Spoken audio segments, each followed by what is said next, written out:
Hello friends, இன்னைக்கு நாம முட்டையை வச்சு ஒரு வித்தியாசமான ரெசிபி பண்ண போறோம். வாங்க வீடியோக்குள்ள போவோம். இதுக்கு நான் 4 முட்டை எடுத்திருக்கேன். வாங்க வேற என்னென்ன பண்ணலாம் நம்ம பார்க்கலாம். ஃப்ரெண்ட்ஸ், நாம இப்போ 4 முட்டையும் உடைச்சு ஊத்திக்க போறோம். இப்போ இது நான் எங்க வீட்டுல 4 பேர் இருக்கும். அதுக்கு ஏத்த மாதிரி நான் செய்யறேன். உங்க வீட்டுல ஆள் அதிகமா இருக்கிறாங்களோ கம்மியா இருக்கிறாங்களோ அதுக்கு ஏத்த மாதிரி நீங்க முட்டைய கூட்டி குறைச்சி நீங்க போட்டுக்கோங்க ஃப்ரெண்ட்ஸ்.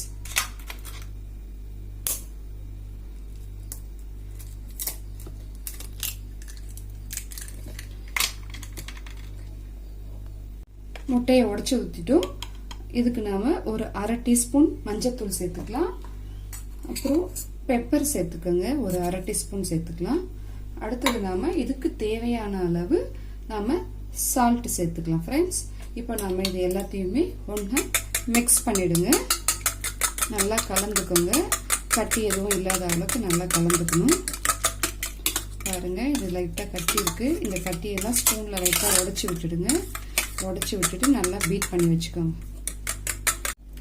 இது போல கலக்கிக்கோங்க. அடுத்தது நாம இதுல பொடியா நறுக்குன கொத்தமல்லிய சேர்த்துக்கலாம். இதை அப்படியே நாம ஒரு ஓரமா வச்சிடலாம். அடுத்தது என்ன பண்ணுவோம்னு பாருங்க. ஒரு பேன் வச்சுக்கோங்க. ஒரு பேன்ல நாம இதுல ஒரு 3 ஸ்பூன் அளவுக்கு எண்ணெய் ஊத்திக்கலாம்.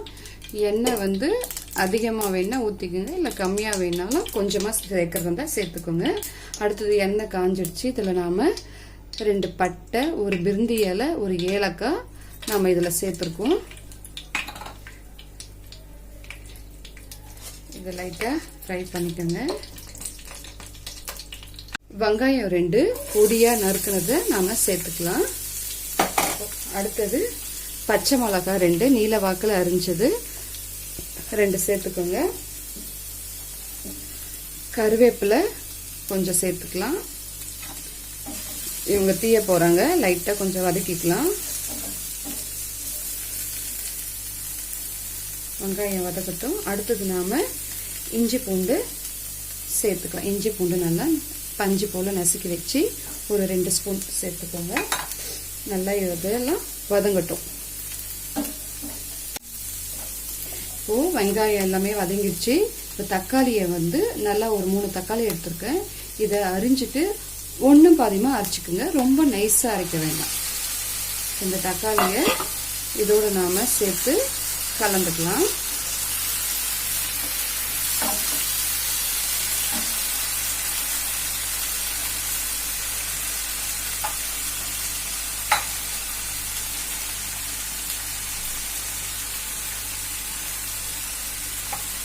அடுத்தது தயிர் ஒரு 2 ஸ்பூன் அளவுக்கு சேர்த்துக்குங்க.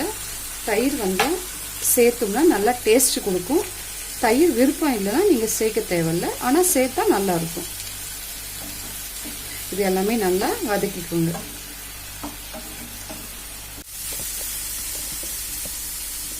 இந்த அளவுக்கு வெங்காய தக்காளி வதங்கின உடனே நாம மிளகாத்தூள் 1 ஸ்பூன் சேர்த்துக்கோங்க. அடுத்தது மஞ்சத்தூள் ஒரு 1/4 ஸ்பூன். உப்பு இந்த கிரேவிக்கு தேவையான அளவு உப்பு சேர்த்துக்கலாம் நம்ம. அடுத்தது நம்ம இதுக்கு தேவையான அளவு தண்ணி ஊற்றிக்கோங்க. நான் இதில் இப்போ 1 கப்பு அளவு தண்ணி ஊற்றுறேன். பத்தலைன்னா நம்ம இன்னொரு 1/4 கப் வேணா சேர்த்துக்கலாம். இது எல்லாமே நல்லா கலந்துட்டு விடலாம்.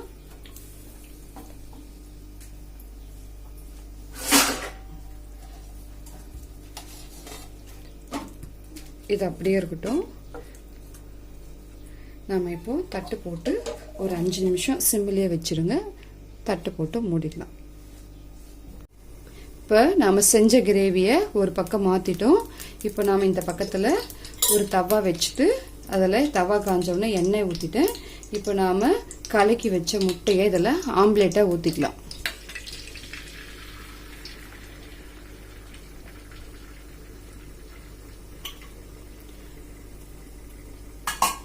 சுற்றி இதில் எண்ணெய் சேர்த்துக்கோங்க. இது அப்படியே வேகட்டும். இது சிம்மில் வச்சிருங்க. தீ அதிகமாக வச்சா முட்டை ஒரே பக்கம் அடி பிடிச்சிரும். முட்டை சைடு எல்லாம் வெந்துடுச்சு. இப்போ நாம இந்த முட்டையை நாம அப்படியே திருப்பி போட்டுக்கலாம். அப்படியே போட்டுக்கோங்க. முட்டை உடைஞ்சாலும் கவலைப்பட வேண்டியதில்லை, ஏன்னா நம்ம வந்து பொடி மாசு தான் ஆக்க போகிறோம்.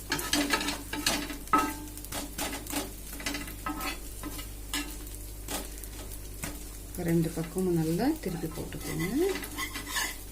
முட்டை வேகாத சைடெல்லாம் எடுத்து மாற்றிக்கோங்க.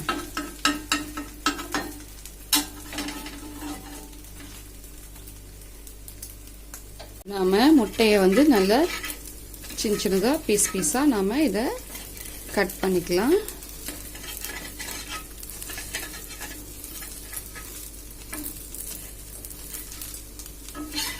இந்த மாதிரி சின்ன சின்னதாக உடைச்சி விட்டுக்கோங்க.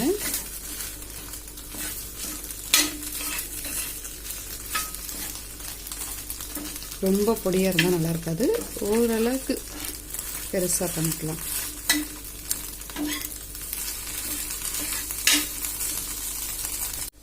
இப்போ நம்ம பாருங்கள், ஊற்றின தண்ணியெல்லாம் ஓரளவுக்கு வத்திடுச்சு. நான் சிம்மில் வச்சுருந்தேன், ஸ்பீடாக இருந்தால் எல்லாமே குறைஞ்சிட்ருக்கும். இப்போ இந்த ஸ்டேஜ் வந்து கரெக்டாக இருக்கும். இப்போ நாம் ஆம்லேட் போட்ட முட்டையை நாம் இது இருக்குது பாருங்கள், இதை நாம் சேர்த்துக்கலாம்.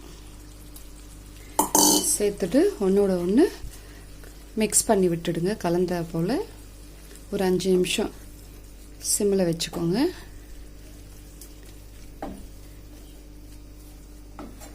அவ்வளோதாங்க, கிரேவி ரெடி ஆயிடுச்சு. நாம் இதெல்லாம் மேலே போல் கொஞ்சமாக கொத்தமல்லி தூவிக்கலாம். இது வந்து சப்பாத்திக்கும் தோசைக்கும் இட்லிக்கு அருமையான ஒரு சைட் டிஷ்ஷு. கண்டிப்பாக இதை செஞ்சு பாருங்கள்.